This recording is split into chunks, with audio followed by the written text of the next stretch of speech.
সাবরিনা, তোমার যে মাঠের দাবিটা, এটা আমরা প্রক্রিয়াটা অলরেডি শুরু করেছি, মোটামুটি ভাবে শেষ হয়ে এসেছে কাজটা।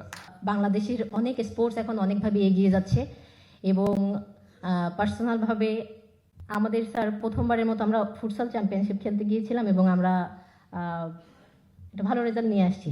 সো সেই জায়গা থেকে বাংলাদেশে কোনো ফুটসাল গ্রাউন্ড নাই।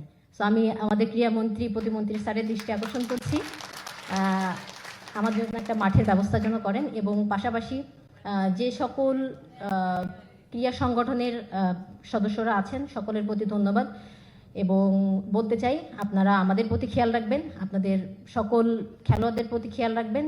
আশা করি বাংলাদেশকে আমরা যে সাফল্য এনে দিয়েছি তার থেকে আরও অনেক অনেক সাফল্য আমরা এনে দিতে পারব। পরিশেষেই সকলকে ধন্যবাদ ও কৃতজ্ঞতা জানিয়ে আমি আমার বক্তব্য শেষ করছি। সকলে ভালো থাকবেন। আসসালামু আলাইকুম। সাবরিনা, তোমার যে মাঠের দাবিটা, এটা আমরা প্রক্রিয়াটা অলরেডি শুরু করেছি, মোটামুটি ভাবে শেষ হয়ে এসেছে কাজটা। তোমাদেরকে একটা সিকিউর জায়গায় মেয়েরা যাতে প্র্যাকটিস করতে পারে, খেলতে পারে, সেইটা মোটামুটি মাঠটার সিলেকশন সবকিছুই হয়ে গেছে। Thank you so much. Almost done, সেটা থ্যাংক ইউ। দ্রুতই জানতে পারবে।